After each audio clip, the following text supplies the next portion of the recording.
So, welcome to Secrets of the Millionaire Woman, how to get your shit together, run a six-figure plus business with complete space and freedom, and work less and earn more. So, I am so excited to have you guys here, and I wanted to start out with where this masterclass idea came from. And this is a really good example and something that you might experience as you're scaling your business. So, oftentimes we are so close to something that we actually can't see it, right? So, we don't realize that what we're doing is a strength of ours or a skill of ours because we're so good at it. It just feels normal, it just feels natural. And so we just think, well, isn't everybody like that? And the answer is always no, not everybody is like that. And yet we get into these rhythms and these patterns and these routines, and it just goes, right? Like these things, they're so easy for us. And that is what happened with me. So I was speaking to a couple of my private one-on-one clients. I was speaking to my mentor. I actually have two different mentors that I currently utilize. And they all were like, Lauren, you are fantastic at managing all of the things that you do. So you have built this six-figure business that you run in less than 20 hours a week. I have two young kids. So I have a 5.5-year-old and an almost 4-year-old. She'll be 4 in October. I have two dogs. I have a husband. I have a family. And we love to do things, right? We love to travel. We love to go on adventures. We love to do activities. And so they were like, the way that you're able to very effortlessly scale your business and be present with your family and your kids and make self-care a priority and have this incredible relationship and really have the space and freedom to do things you desire to do and live the life you desire to live, that is a skill. That is something that so many women would love to experience. And I was just so close to it that I didn't see it, right? And so that's really where this masterclass came from, just those conversations. And from there, I really pulled out what are the key things that I do that allows me to live this way and have this kind of a business that hasn't taken over my life, right? Because as we're scaling these successful businesses to six figures, multi six figures, even seven figures, there are many different ways to do it. But the way that we want to do it as women who desire to have it all requires a specific set of skills. So what I'm going to do is I am going to share my screen and I'm going to bring up the slides that I made for this so that if you want to take notes, you can. If not, if you want to just listen, go for it. But I wanted to have a visual for you guys to just be able to see. So here we go. Okay, so Secrets of the Millionaire Woman. And as I mentioned, there are a million ways to build a 6+ figure business. But if you want to scale to this level with this kind of space and time and presence and freedom for the life that you desire to create outside of your business, then we must do it in a really specific way. And there's a certain mindset that we have to have in order to do this. And there's a certain set of skills because it isn't just about building and scaling the business, right? It's about creating a business that supports your life, a business that fits into the kind of life that you desire. And something that I always say is success at the expense of everything else isn't true success, right? You've heard people say so many times, money can't buy happiness. And I think what they're really saying is they're talking to the people who have sacrificed the things that are priorities to them and their values in order to get to a certain level of success. And once they get there, they find out that it doesn't feel the way that they thought it would feel. So we want to scale our businesses in a way that is in alignment with the kind of life that we desire. And again, that requires a heightened level of intentionality. So you're going to hear me talk a lot today about intentionality. We have to become very intentional about what we're doing, how we're doing it, where our time is going. And that is a skill that you will develop as you dive further into this. So if it were just about building and scaling a business, you'd likely go about it in a different way. You see all of the people out there who say you have to hustle, you have to grind, you have to work harder, you have to work more. And that mentality, I tried that. I will honestly say I tried that for a few years and it did not work for me. I worked more. If it was just about working more, putting in more hours, doing more, the people who work the most would be the most successful. And yet, so often we see the people who work the most are not the most successful. They're the ones who end up feeling overwhelmed and stressed out and anxious, and they get burnt out. And when you get burnt out, what do? You end up stopping or quitting, which completely stops your momentum and is not helping you get to where you desire to be. So it's about how you desire to feel as you scale this business. And again, that requires intentionality.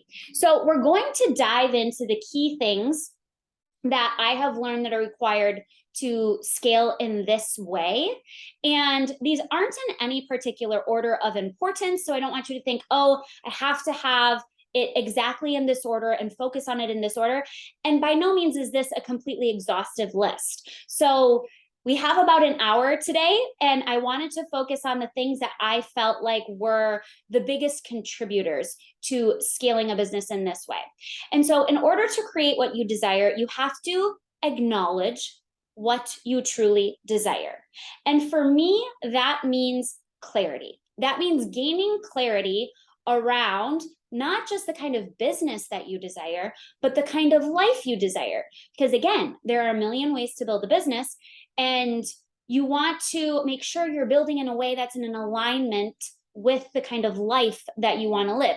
So oftentimes when I ask my clients this question, it's hard for them to answer because we often answer with what we think our lives should look like, or what we think we can do and have based on past experiences, based on how far we've come so far, based on what we've seen other people do, based on what our family has done, based on what friends tell us, right? Based on our environment.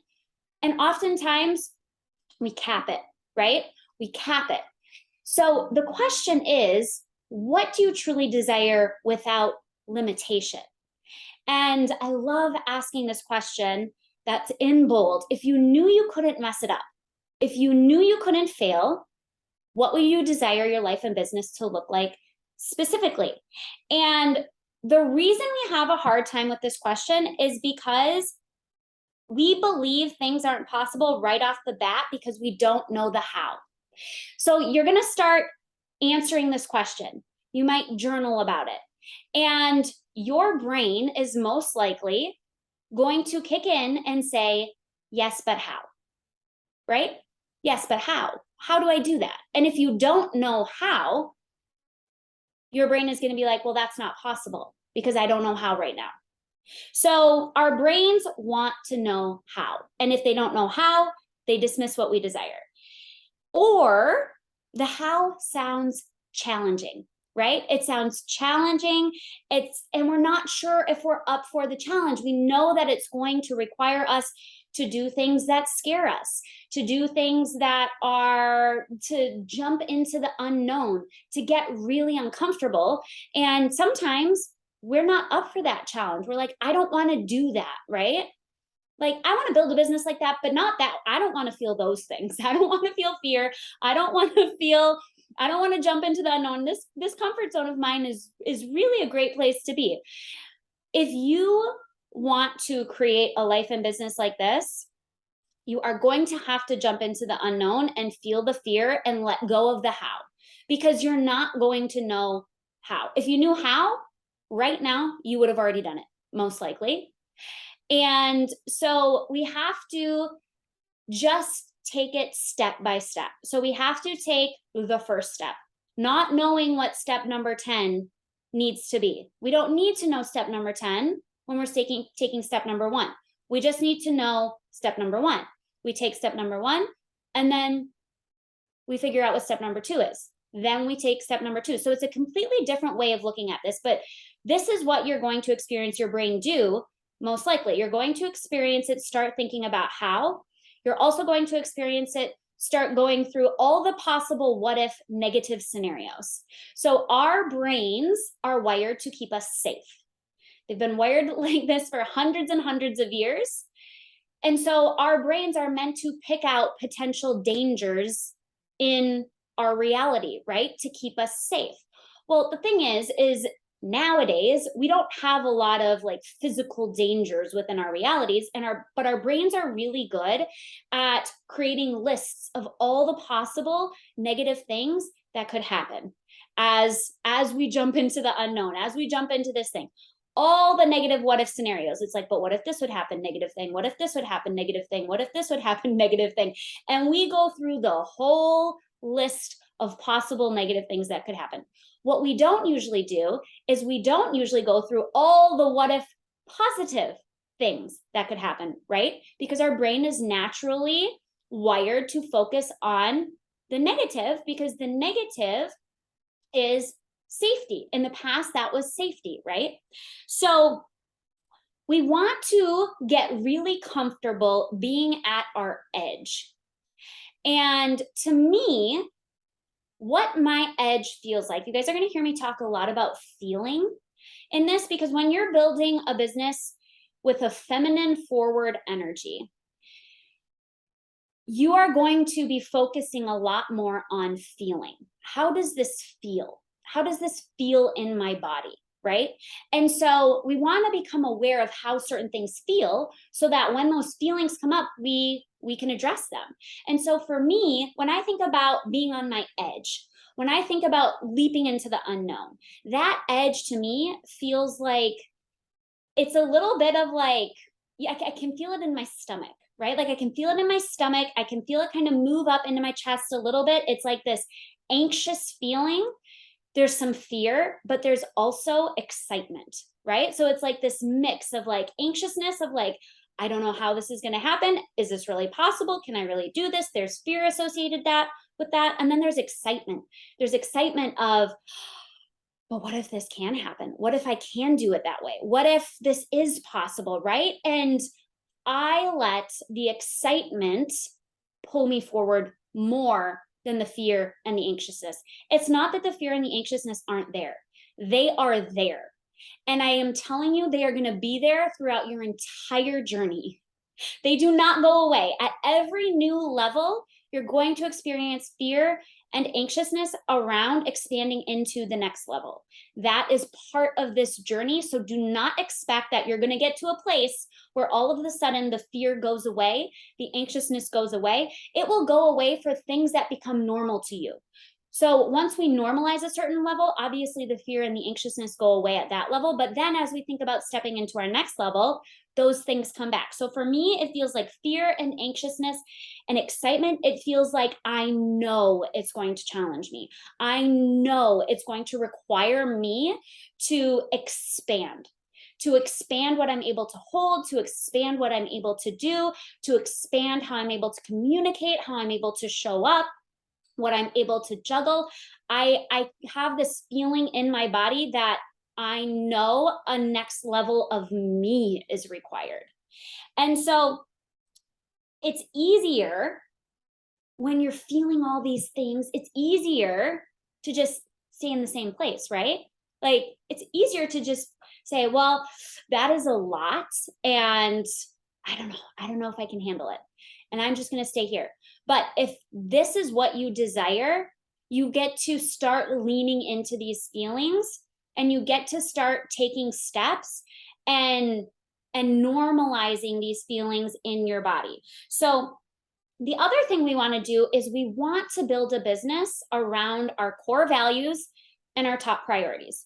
So, what are your core values? What are your top priorities? We want to make sure we define those things from the very beginning so we don't end up sacrificing all of that for our business. And that is what I see happen so often is women sacrifice the things that they say are their core values and their top priorities to get to the level of success that they desire. And then again, they get to that level and they don't feel the way they thought they were going to feel.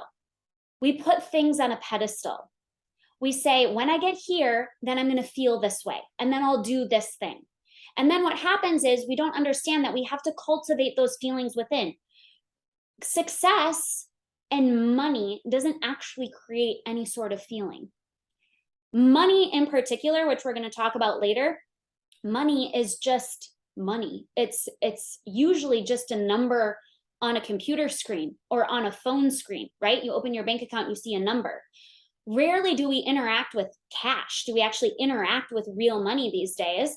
It's tapping a credit card. It's I don't even know all the ways you can use Apple Pay now, but you have PayPal, and it's literally just numbers changing on a screen. And so we oftentimes we think again that when we get to a certain level of success, we're going to have a certain kind of a feeling. And then that feeling is absent because we haven't worked on cultivating that feeling throughout the entire journey. So I want you to really think about, what are my core values and what are my top priorities as I build this business, as I scale this business to the level that I desire. I can tell you my core values are freedom, space, presence, joy, and my top priorities are my family. So I will never scale in a way that is detrimental to those things, right? If my values are joy and freedom and space and presence with my kids and my husband, and my top priorities are my family, then I need to figure out a way to scale this business that keeps those things at the forefront. But we have to get clear on that first, right? So we have to get clear on it, because when we don't have clarity, we're kind of just shooting in the dark. So one thing we want to get really, really clear on is our next level identity.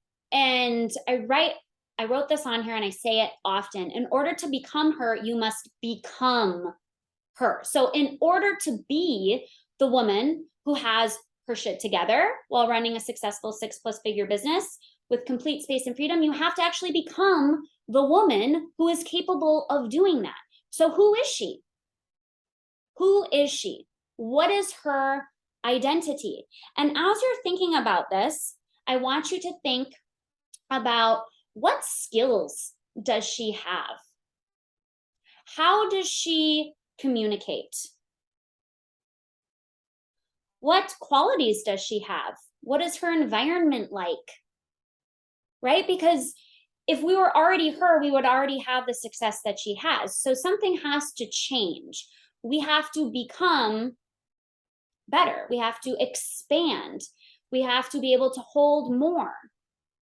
And so what is her identity? And this is where you get to have a lot of fun, because you realize that your identity is malleable. It can change, right?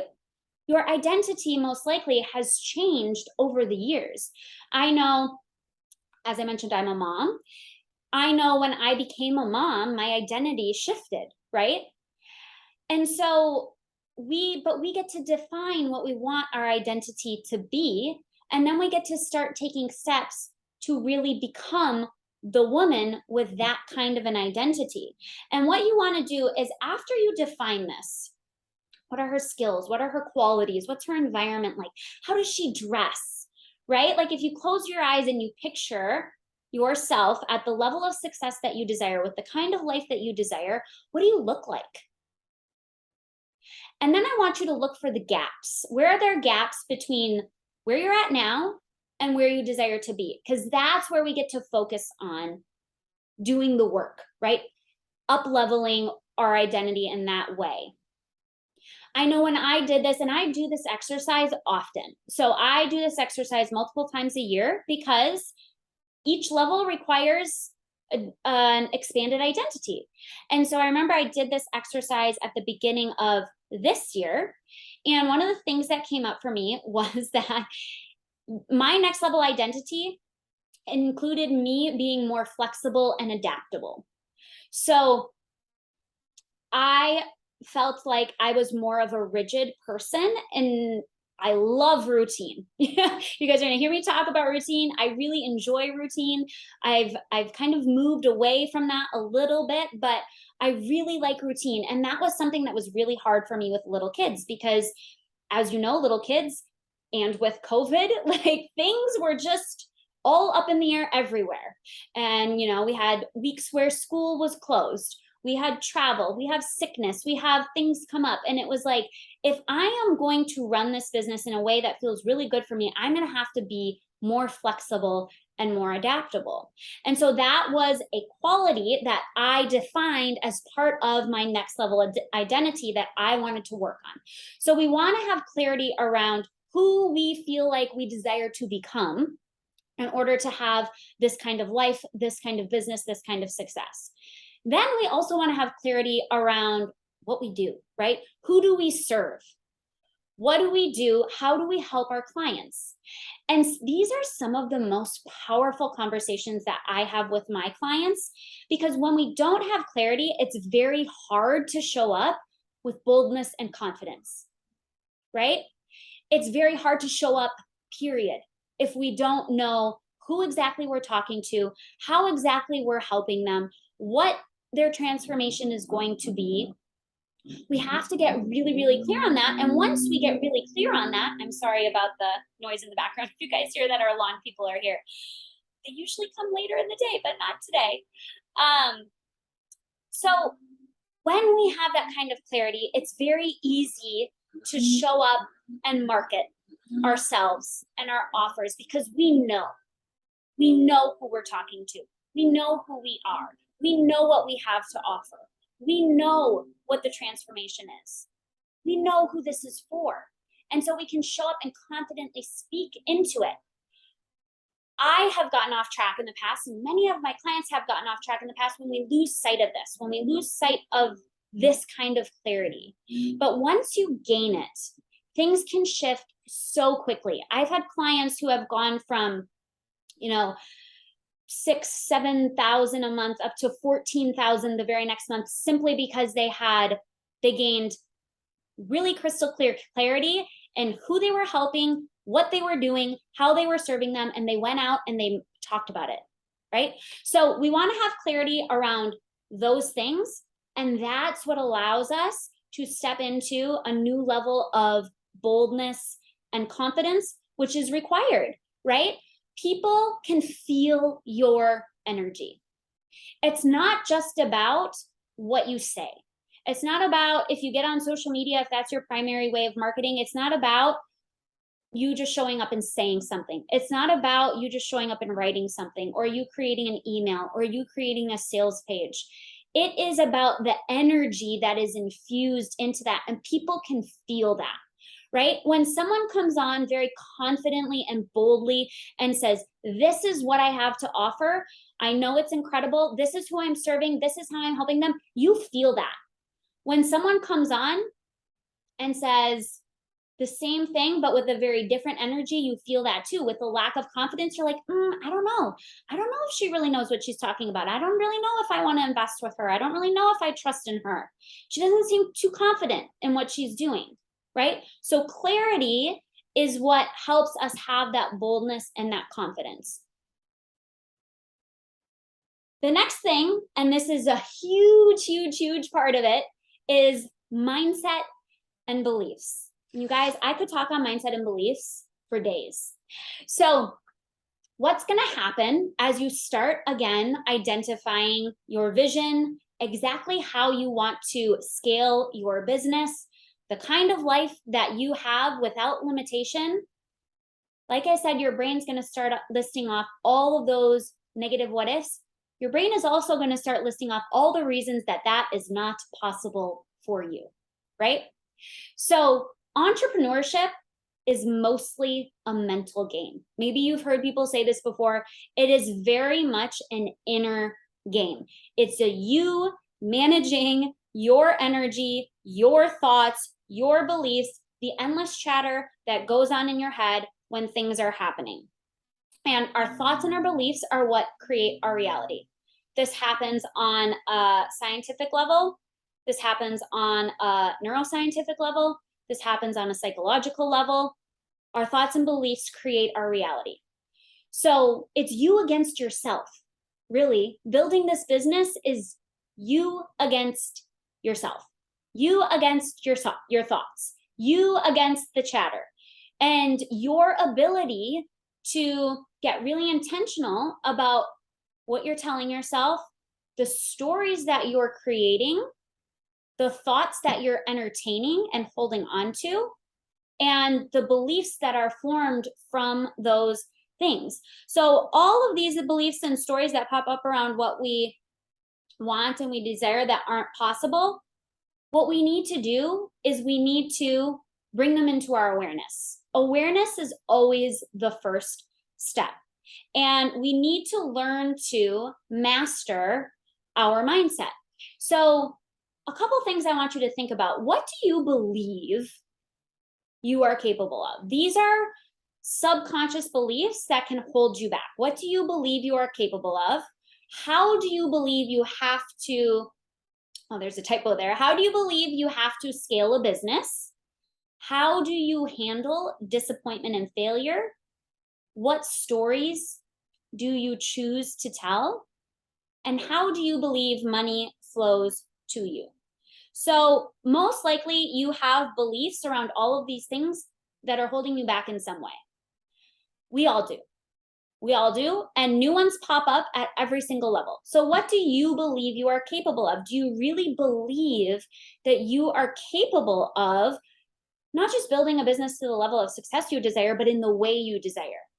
There are a lot, there's a lot of chatter around us about how that's not possible, right? Our society is a very masculine energy society, which is like productivity, work, work, work, hustle, grind, 10x, just work harder.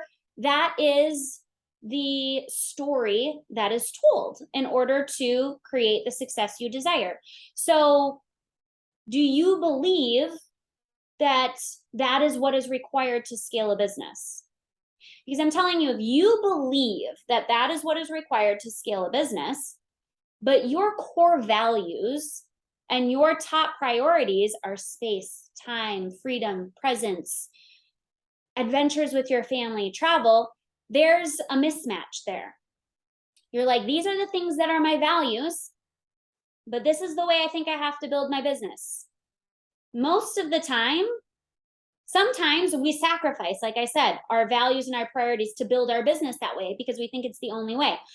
A lot of times what ends up happening, especially with women, is they're not willing to sacrifice those things, right? I'm not willing to sacrifice time with my family and missing out on things and presence and those things. And this is the only way I know that you can scale a business. So I guess I just can't scale because I'm not willing to sacrifice these things. So I can't scale that way, right? So that is something that would hold you back, because if you believe that that is the only way and you're not willing to do it that way, you won't do it that way and you won't grow your business. But what if you believe that there was another way? Then all of the sudden, your feelings shift and your actions shift. So it's our thoughts and our beliefs create feelings. And those two things together, thoughts, beliefs, and feelings, lead to action or inaction, right? They lead us to taking some sort of action or not taking an action. So it's this step-by-step process. We think something or we believe something, it causes a certain feeling within our body, and then that feeling usually reinforces the belief, which causes more of that feeling. And then that leads to either us taking an action or not taking an action. And all of that together creates our reality. So if we believe that we have to scale a business by hustling and grinding and 10xing and working harder and harder and missing out on things, and we don't want to do it that way because that would sacrifice our core values and our top priorities, we will never take the action that is necessary to do that. So can we believe that there's a different way? Can we look for examples of a different way? I'm telling you right now, I've scaled a 6-figure business working less than 20 hours a week. So at first, you're going to find evidence outside of you. You're always going to find evidence outside of you for the things that you don't have yet. That's where we find the evidence. You're never going to have the evidence that what you want is possible for you before it happens. That's part of the challenging part of this, is that you're never going to have the evidence that what you desire is possible for you until you do it. So the evidence has to come from elsewhere. The evidence has to come from outside you. It has to come from looking at other people, finding other people who are doing it the way you want to do it, and saying, okay, she's doing it the way I want to do it, so it's possible, right? So how do you believe you have to scale a business? How do you handle disappointment and failure? Do you avoid disappointment and failure at all costs? Because disappointment and failure are a key part of this journey. You are going to be disappointed. As you scale, as you grow, you're going to have disappointment. Disappointment never goes away. Failure never goes away. That is part of this. That is part of entrepreneurship. And actually, it's easier and harder to handle in a sense when you're more near the beginning stages, or you haven't scaled to a certain level, because there's not as much pressure, right? Like when you've never done something before and you're going for it, yes, you feel disappointment when it doesn't happen or if something doesn't work out the way you want. But when you've already achieved something and now you're operating at a higher level and there's an expectation there and there's potentially pressure there, how do you handle disappointment and failure there? What stories do you choose to tell around this? Because we get to choose the stories that we tell. And we can choose stories that serve us, or we can choose stories that derail us. Every thought that we have a choice of whether we're going to entertain that thought or we're going to dismiss that thought. So we have to start getting really intentional about, what thoughts do I want to entertain? What thoughts serve me? What thoughts don't serve me? What stories do I want to craft around the things that are happening that will serve me in moving forward? And what stories do I need to eliminate that are not serving me? Because it's very easy to get caught up in stories that are not serving you as to why certain things are happening or not happening. So what kind of stories do you choose to tell? And then how do you believe money flows to you? Because as we're going to talk about a little further on, money and your money mindset and your money beliefs and your energy with money, like, we're talking about making more money. So how we are with money, what we believe about money, has a huge, huge, huge effect on our success. So do you believe money can only flow to you in one way? Do you believe it's hard to make money? What do you believe about money and you and how money flows to you? These are all of the things that we really want to dive into and look at, because a lot of these things, we have subconscious beliefs from our childhood, from our parents, from past experiences, from society. There is a lot. There's subconscious beliefs from within our lineage, from generations and generations and generations ago, that get passed down. So we have to look at these, and we have to be willing to do the uncomfortable work of addressing these, right? Bringing them into our awareness, looking at them, rewriting them, living into new beliefs, new thoughts, new stories. That's how we create change. So the next thing is, if you desire to earn more while working less, you must have habits and routines that assist in this. And this is something that I have truly mastered. And I actually decided I wanted to change the two words that I use because habit and routine are very masculine words. And I know when I think about habit and routine, to me, it sounds very rigid. Like I have a routine, right? Like it's this and this and this and this and this. It's like a step, step, step, step thing. And there's no room for wiggle room or flexibility. So I want you to start thinking of it in terms of rituals and flow, right? So we want to create a flow to our days, because when you're organized, you can get more done. It's simple as that. So, can we create rituals and flows in our days that allow us to save time and get more done while working less? And so, the way we feel, oh, I already talked about that. So, how can you become more organized? How can you create these flows? I want you to first think about your most productive hours. So maybe you've heard of this, maybe you've not, but we all have a time period in the day that are our most productive hours. And for me, it's the morning, hands down. Like I can be so productive in the morning. I am a morning person, 100%. I love watching the sunrise. I love getting up early. I know that I am the most focused and I can get the most done in the morning.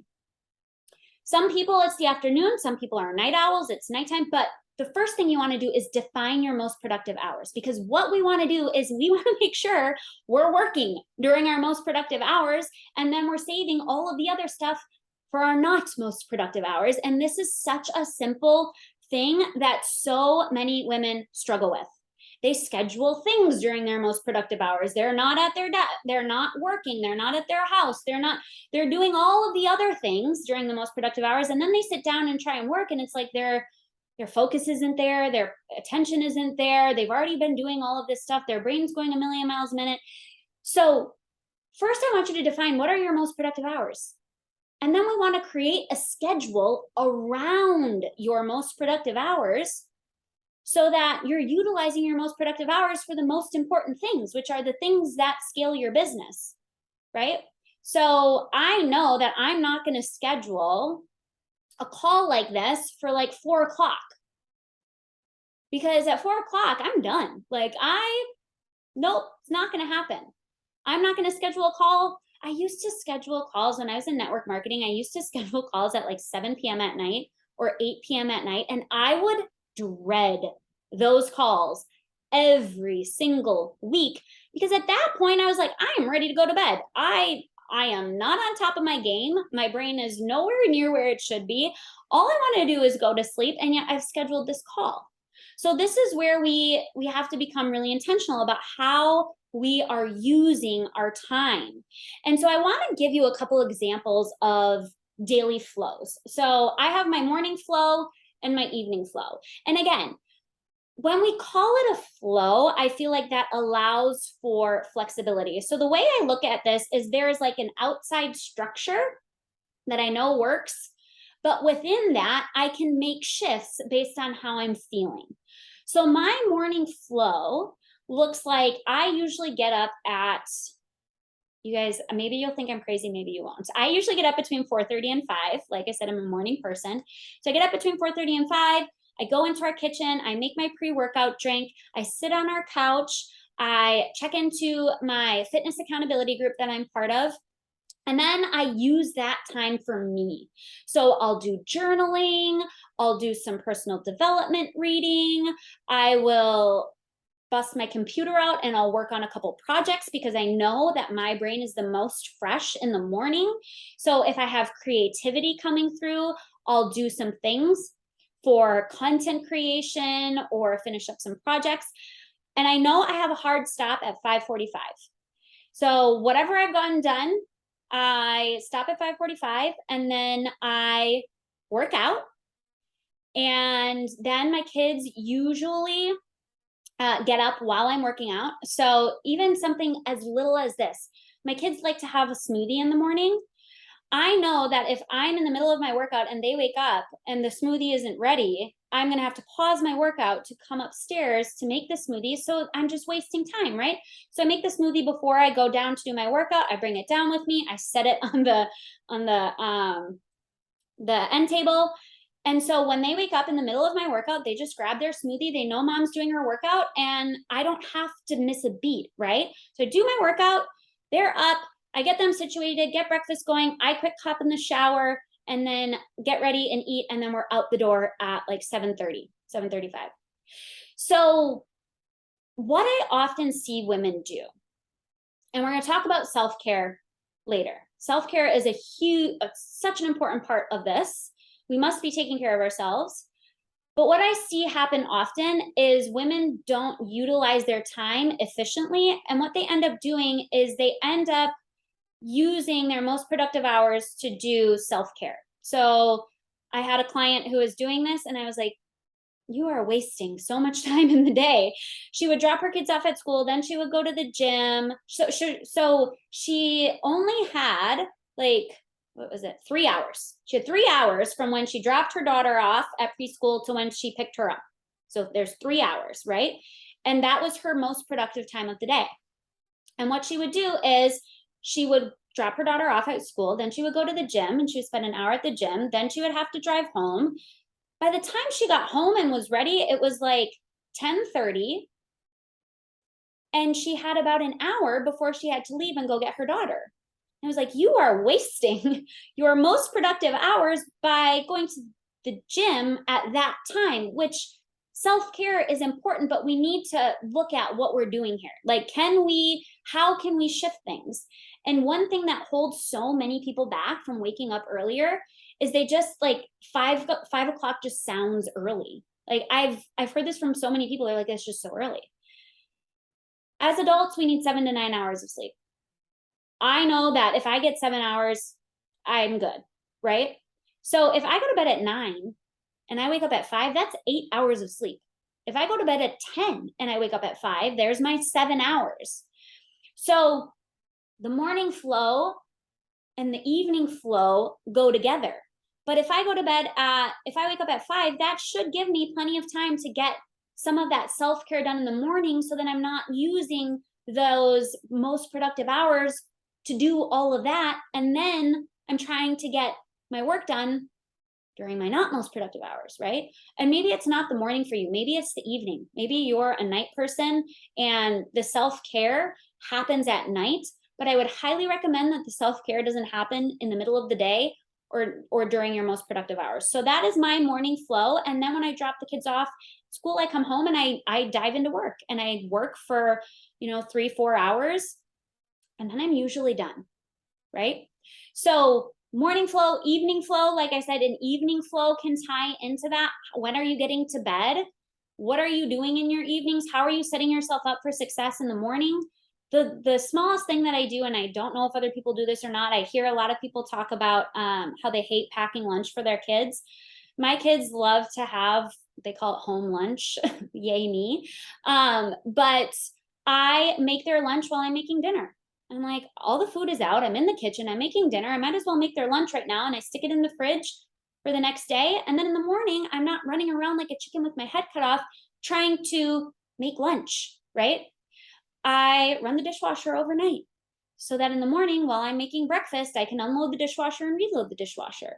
It's like I said, it's the little things, the little things that we can incorporate that are going to save us a ton of time. The next thing is systems and automation in your business. So I want you to start thinking about within your business, what are the things that you do over and over and over again? For me, it's things like confirmation emails for when you guys signed up for this, you got a confirmation email and then you got subsequent emails.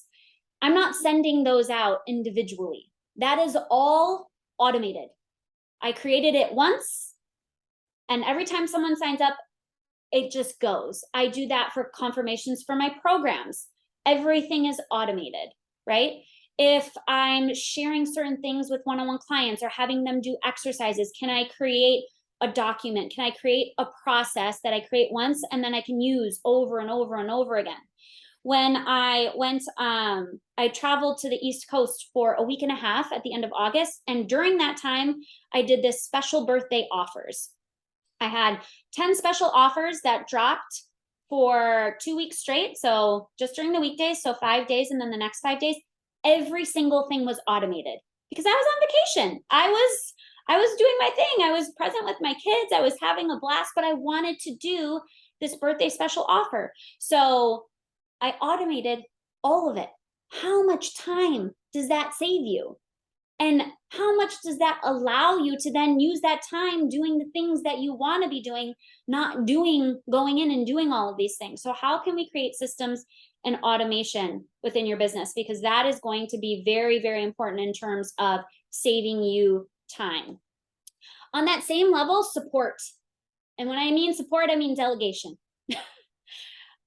Another one of my famous sayings is you can have it all, but you cannot do it all. You can have it all, but you can't do it all, at least not without feeling stressed out, anxious, overwhelmed, and burnt out. So I know women who do it all, and it's not usually pretty. So if you want more time, space, and freedom, that requires more support. That requires delegation. And I'm talking about more support and delegation both inside your business and outside of your business. So this is where most women really struggle, especially very driven female entrepreneurs, because we like control. We like control. We like to be in control of everything. We want everything done our way. If it's not done our way, it's not good, right? Control, and it has to be done our way. And so we don't know how to let go and receive help and support. And this actually, receiving is actually a very feminine energy. And I think that the reason we have such a hard time with this is because we believe that receiving is weak. Being taken care of is weak. We shouldn't need to be taken care of. We are highly successful, driven women who are supposed to be able to do it all. So I don't need help. I don't need support. I don't need any of those things. So what we want to do is we want to learn how to lean into receiving support, receiving help, and delegating things out. So your goal, specifically within your business, should be doing only the things that you can do and the things that you enjoy. Like I said, this is a goal. This is a goal. We're all constantly working towards this goal. But the end goal is that you are only doing the things that you can do and the things that you enjoy doing. So what does this look like for me? Within my business, this looks like me having a VA, a virtual assistant. I have an assistant she created the background of the slides. She helped me create automation for all of the emails.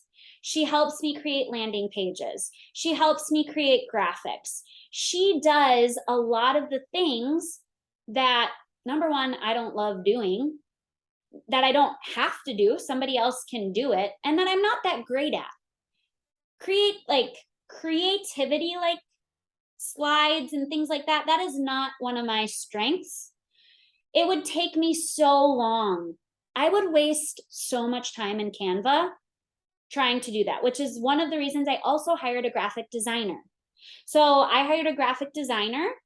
I invested. I felt like this was an investment in my business, an investment in my time. I hired a graphic designer to create a brand for me. So this is what she created, this brand that you see, these images, the feel, the fonts, the logos. She created all of that, the colors that I use. So now that has been created by a graphic designer, and I had her create some sales pages for me and some graphics for me, it's very easy to say to my VA, hey, can you go create this? And I want it to look and feel like that.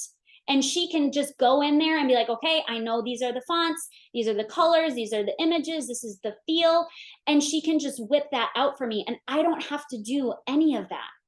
So I don't have a graphic designer that is on my team 24/7, but I intentionally invested in one to help me create some of these things so that then I could have my VA help me with it. Or, I could have her help me do some of it and then I can go in and just kind of touch things up. That saves me a ton of time. I have a bookkeeper.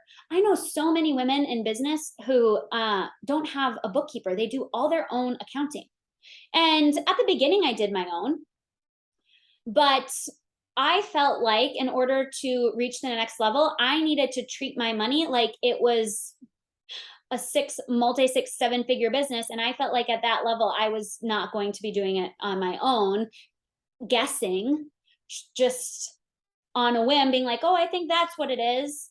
So I hired a bookkeeper. I have a bookkeeper that I pay every single month to do my books for me. It was one of the best investments that I've ever made, and I made it before I was ready. So the thing with delegation is you often have to do it before you're ready. I hired my first VA in the very beginnings of my network marketing business, and I hired her for 3 hours a week. So it also doesn't have to be big from the beginning, right? I hired her for 3 hours a week, and she did the things that I didn't want to do, which allowed me 3 extra hours to focus on the things only I could do. And so we want to start delegating. So that's what it looks like within your business. It could be an operations manager.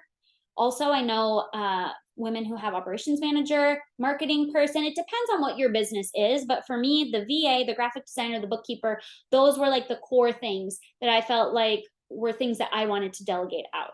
Outside of your business, it can look like having a house cleaner. I have someone who comes to my house every week and cleans my house because I hate cleaning and I'm not going to waste my time cleaning. I have childcare. So early on, I realized that I did not love being home with my kids 24/7. That's just not my personality. I love my kids. I love spending tons of time with my kids, but not every single day, every hour of every day. And so at the beginning, it was daycare 2 days a week. And then once they got a little bit older, it was daycare 3 days a week. And now my daughter's in preschool 3 days a week and my son's in kindergarten. So he's in school 5 days a week. So I still have 2 days a week that I have my daughter with me, and I don't really work on those days at all, other than during nap time, I'll do some things. But I was like, I need to invest in childcare. I cannot build a business this way and be happy if I've got them with me all the time and I'm feeling like I'm not present with them because I'm too focused on trying to do stuff in my business, or when I'm doing stuff in my business, I'm feeling guilty about the fact that I'm not present with them, right? It's this internal battle that we have. So childcare, I just told you we had our yard people here. So we have someone that comes and mows our lawn every single week because my husband he leaves our house at 6 a.m. He gets home at 5 p.m. He's not mowing the lawn. I'm not mowing the lawn. So we pay somebody to mow our lawn. You could have a personal assistant. One of my clients, she was like, I need a personal assistant. My husband is a very high executive in a huge worldwide brand. He's not home. She's building a business. She's like, I'm not home. I don't have time to meet someone who needs to, I don't have time to meet a plumber if something breaks, or meet this person or that person. So maybe it's a personal assistant. But how can you delegate things out within your life and your home that you don't want to do, that are going to free up time for you to either do things within your business or do things that you just want to do that bring you joy, that you're passionate about? Because that's where we create more time, is by leaning into that support, delegating things out. So these are things that have been monumental for me in creating space, and specifically in creating space for time for myself. So we are going to talk about self-care, but it has been incredible to see my business scale with this kind of support while I'm able to take care of myself, and I have time to, go play tennis. on a Tuesday for an hour with a friend, or go get a facial, or travel, right? Like my business doesn't stop when I travel. And we've traveled a lot this year. And it's because I have systems and automation, and I have support. So I want you to think about ways that you can incorporate that within your business. And I know we've been talking about time. Time is your most valuable currency, you guys. Time is a currency. Money isn't the only currency. Time is a currency. Money is a currency. Your energy is a currency. And most people would argue that time is actually your most valuable currency. It's way more valuable than money. So we want to figure out, where is your time going? If you feel like you're not having enough time, we have to start getting aware of, where is all the time going and how are you spending it? Are you leaking time somewhere, right? Scrolling social media, doing like I said before, your schedule is not aligned to your most productive hours. You're not taking advantage of certain times. You're not creating flows and rituals. So how are you spending your time? And I want you to ask yourself the question, is this the best use of my time right now? That question should be at the forefront of your mind all the time. Is this the best use of my time right now? The other thing that's required is boundaries, which women have a really, really hard time with. We overcommit and we have a hard time saying no. So if you want to scale your business in this way, you have to create boundaries. You have to get very intentional, there's that word again, intentional, about what you are saying yes to. What am I saying yes to? And really focusing on quality over quantity. So we get these things mixed up a lot. We think it's all about quantity. It's the quantity of time I spend on my business. It's the quantity of time I spend with my family. It's the quantity. It's not actually about quantity at all. It's about quality. What is the quality of the time you're spending? Because if the quality is high, it requires less quantity. So we really want to focus on the quality of what we're doing. Are we saying yes to things that are really important to us and that really light us up and that we really, really, really want to do? Or are we just saying yes because we feel bad saying no? Oftentimes we're just saying yes because we feel bad saying no. What will they think of me? They're going to be mad at me if I don't do this. I don't really want to do it, but they're going to be mad at me. Oh my gosh, if I miss one thing that my kids are at, what are they going to do? Right?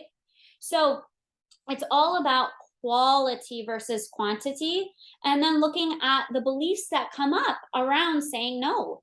Because a lot of times women have a lot of beliefs that are holding them back around saying no, and they don't want to hurt people's feelings, and they don't want to be the one person who says no, and they want to help everybody. It's the giving nature in us, right? So we overcommit, and then we end up running around like chickens with their head cut off, and we don't have enough time for the things that we really want to focus on because we're spending all of our time doing all these other things that we don't really care about and that don't really matter to us. So this is where we have to get intentional with our time. And the questions you want to ask yourself is this in alignment with my vision? Is this thing in alignment with my vision? Is this thing in alignment with my priorities? And is this thing in alignment with how I desire to feel? 2 more things. Where are we at time-wise? Okay, I'm going to speed her up. So money, money, money. If you're looking to create more and more money within your business, you have to look at what you believe about money. So we have so many subconscious beliefs and subconscious codes around money, around what it takes to create more money, what it means to be wealthy, what we're capable of holding and managing when it comes to wealth. And I have an entire program focused solely on money for this reason, because it's such a huge part of your success. Your relationship with money is either going to hold you back from the success you desire, or it's going to catapult you forward. It is that powerful.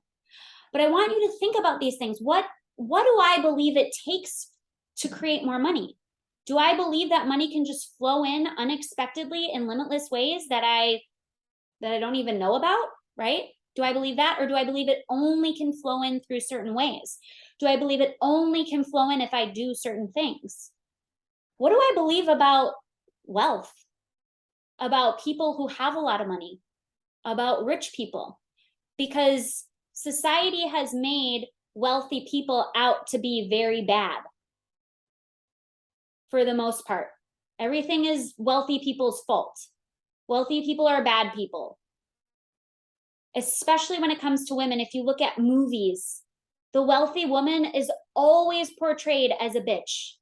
She's a bitch. She's divorced. She doesn't have a family. She prioritizes success over and money over everything else. Like, these are the images that are portrayed to us around wealth.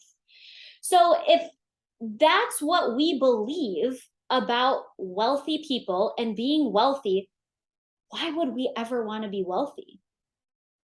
Right? So that's a subconscious belief that seriously holds us back, because if we believe we're going to end up getting divorced and we're not going to have a great relationship with our kids, or we're never going to be able to get married, or everyone's going to think we're a bitch and no one's going to like us and all our friends are going to leave us when we become wealthy, well, we won't become wealthy, because those things we don't want to lose. So what do we believe about wealth? What do we believe we're capable of holding, or what are we capable of holding and managing when it comes to wealth? So I have a client who, when we first started working together, she would always tell me, I'm horrible at managing money.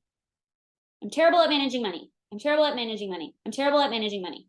And I was like, you have got to stop saying that, because if you believe you are terrible at managing money, you are never going to receive more money to manage, because you believe that you can't manage it.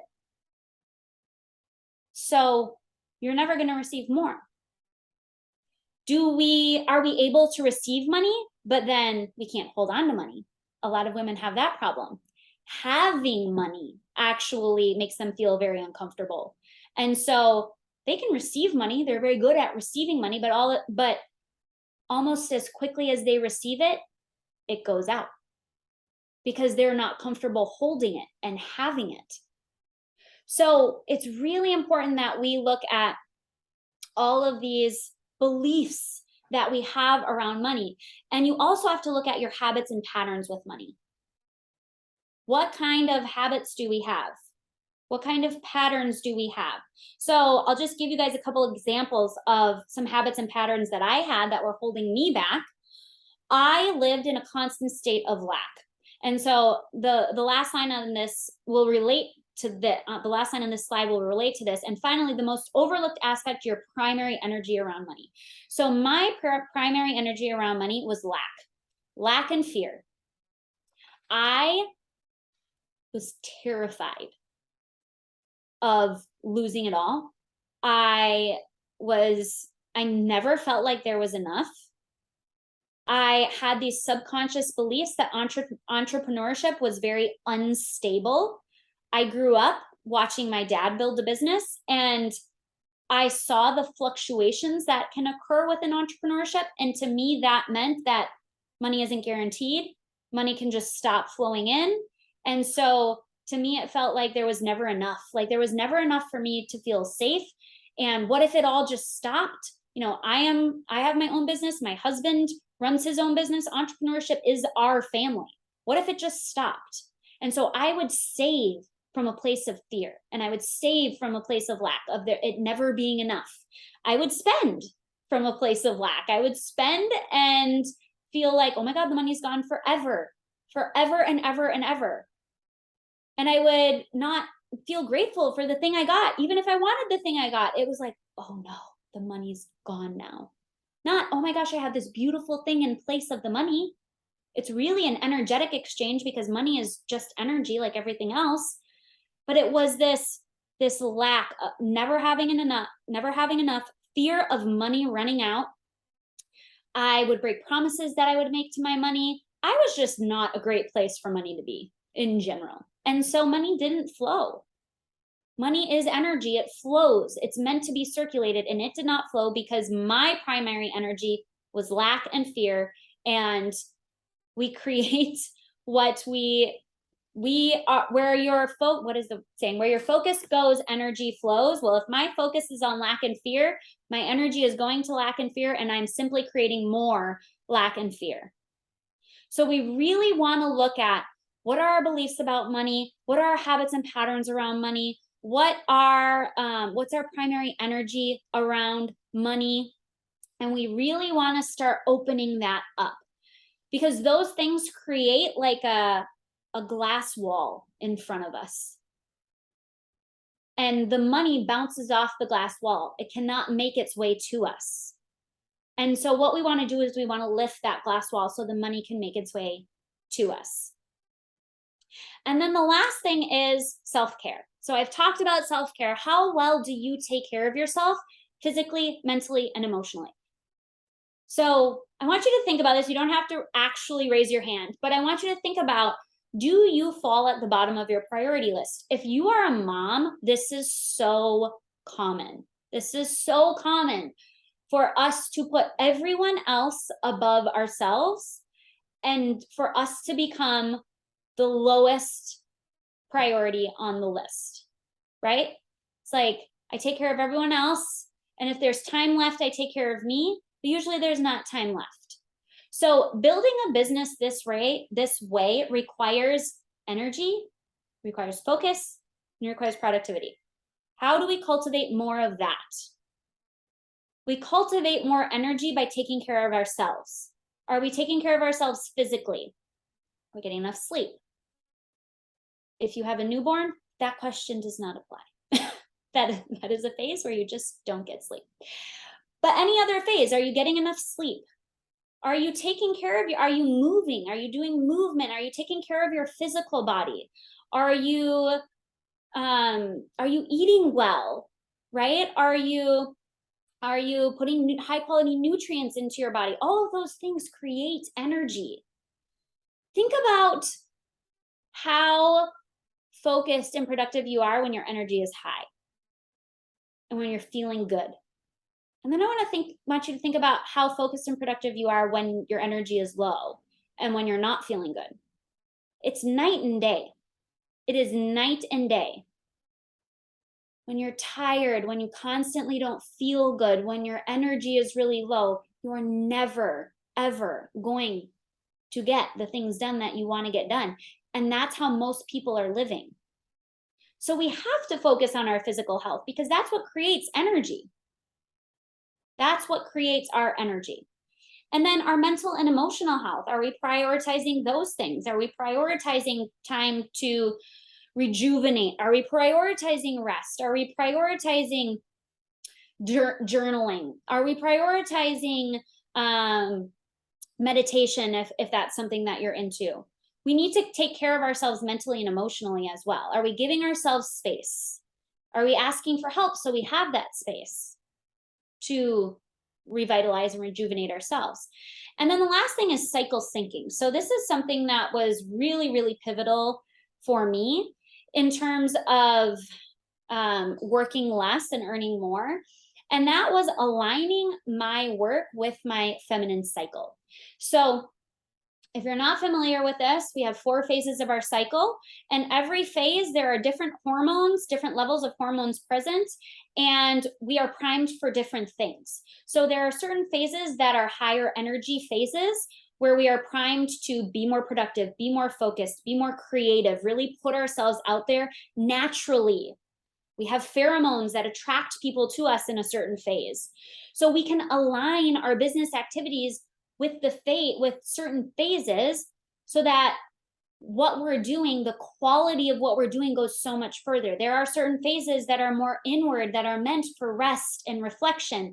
And one of the biggest mistakes I see women make, especially in a very masculine centered world, is that we work the same all the time. We don't pay attention to our specific makeup as females and what that means and how that affects certain things. And we just work. And then we wonder why at certain times we can get so much done. And then at other times of the month, it's like, oh my God, something that would have taken me 5 minutes 2 weeks ago has now taken me 2 hours. I don't know if you've noticed this. but I have gotten very good at tracking my cycle and becoming aware of how I feel during certain parts of the month. And I can tell you the 3 days before my menstrual phase, I do not really work. My mindset isn't great. My energy is super low. My focus is not there. It would take me literally 2 to 3 hours to probably do the same thing in that period of time as it would to do in 5 minutes during my follicular or ovulation phase. So, can we sync our business activities to our cycle? And it doesn't have to be an all or nothing thing, right? Can we start pivoting and just taking baby steps towards doing that? Because that is really going to create space for you. And the best thing about that is our cycles are cyclical. So, same 4 phases happen every single month. So, it allows you to build in certain things based on your phase, right? So there's a certain phase where rest is like the best thing you can do. And I know for me, it was almost this feeling of it was my permission to rest.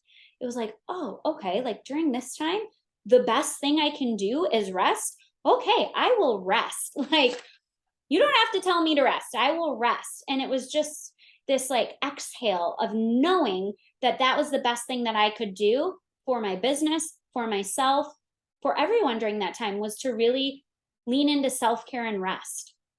So those are the key aspects. And I know I went through a lot, so I'm just going to revisit and I'll list them out. So it's clarity. Number 1 was clarity. Number 2 was identity. Number 3 was mindset and beliefs. Number 4 is rituals and flows, aka habits and routines. Number 5 was support and delegation. Number 6 was boundaries. Number 7 was money, and number 8 was self-care. So I feel like those are the 8 areas, and I know that's a lot, right? And that can seem overwhelming. And I've been at this building a business for this way for over 2 years now. So it's not like you're going to change all of this at once. And maybe you already feel really confident in certain aspects, right? If you feel really good about your self-care, we don't need to focus on self-care. If you feel really good about your delegation and support, we don't have to focus on that. So when I do mentorship, oh shoot, this didn't pop up. When I do mentorship, it is highly specific to each individual, right? So there's not this one size fits all program that I take women through. It's highly individualized to what do you need? How do you want to build? What's your vision? What are the areas that we need to focus on to get you there? And then we focus on those things. But this is kind of an overall look at these are the things that are required in order to build a 6+ figure business this way. So I wanted to just wrap it up with 2 ways that you can work with me right now. And I have this beautiful little graphic here that is not showing up, but the first way is the money mind. So I mentioned I have a program specifically on money, and that is the money mind. It is 8 weeks. It's 6 live trainings. There is a mastermind component to it. So we have a chat going on in the Voxer app, which is a voice memo and texting app.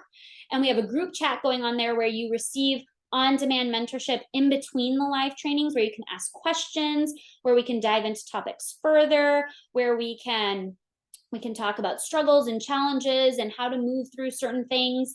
And this mastermind / course is very cool because it is I change it every time. So the things, I have a certain set of topics that I always want to cover, but the women who come into this really dictate where we go with it. So whatever they really need to focus on, what's coming up for them. So it shifts according to who's in the container. And so that is the money program where we're really looking at building a relationship with money that supports the success you desire, and looking at all the ways that money is holding you back right now. So that is coming up on October, I believe the week of October 17th is when we start, and it currently is in pre-sale. So if you're interested in that, please reach out to me and I will give you all of the details for that. And then I also have my one-on-one mentorship program. And there's really two types of women that I serve in one-on-one mentorship. I serve women who are looking to scale their businesses to 10 to 20K months, which is a six or multi-six figure year. It doesn't really matter where you currently are in your business. Doesn't matter if you're making $1,000 or you're already making $6,000 a month. But I prefer that you have an idea for a business, or you already have some sort of business established that we then can build upon. So within this mentorship program, we really focus on these things that I've outlined in this masterclass. And we look at, how do you want to build? What's the vision? And how are we going to get you to 10 to 20K months in a way that feels really good and in alignment for you? And so, like I said, this is highly specific. So we focus on the things that you feel like are the areas you really need to focus on. So some of my work with women is very, very geared toward money. They're like, I know that money is one of the main things holding me back. So we spend a lot of our one-on-one mentorship working on that. We work on branding. We work on communication. We work on identity. We work on beliefs, lots of mindset and beliefs, and gaining clarity around our offers, our product suite, our pricing, and subconscious beliefs that can come up during those things as well. And so we really work on building your business in this way that I've talked about today. And there's an option for a 6 or 12-month one-on-one mentorship. And the second kind of person I serve in that mentorship is a woman who's already making 6 or multi-six figures, but feels like they don't have the life that they want. So I've worked with a few women like this. One of my clients is the perfect example of this. She spent 15 years building a very successful insurance agency. And she came to me and she was like, I have no life. I have no life outside of my business. I don't know who I am. I want the life. Like, I have the success and it doesn't feel like I thought it was going to feel. Now I want the life to go with the success. So I want the space and the time and the freedom. And so we really focus on that. And so those are really the two types of women that I work with. If, like I said, if either of those things are pique your interest, for my one-on-one mentorship, there are a limited number of spots. I usually only work with 5 to 6 women at a time. I have one spot currently open because I'm already working with 5 other women. So as women finish up their time period with me, spots will open up. But right now there's just one spot open for that. So that is a very high touch premium program that I offer. And then there's the Money Mind, which is my signature program, and it is my favorite program to run. This will be the 3rd time that I'm running it. I ran it one time earlier this year. It was magnificent. It gets better and better and better as we go. And so I am so excited to be running that again. But that is what I have. So thank you so much for joining me. I am so excited that you were here and that you stuck with me to the end. I am going to stop sharing my screen. I'm going to turn off the recording.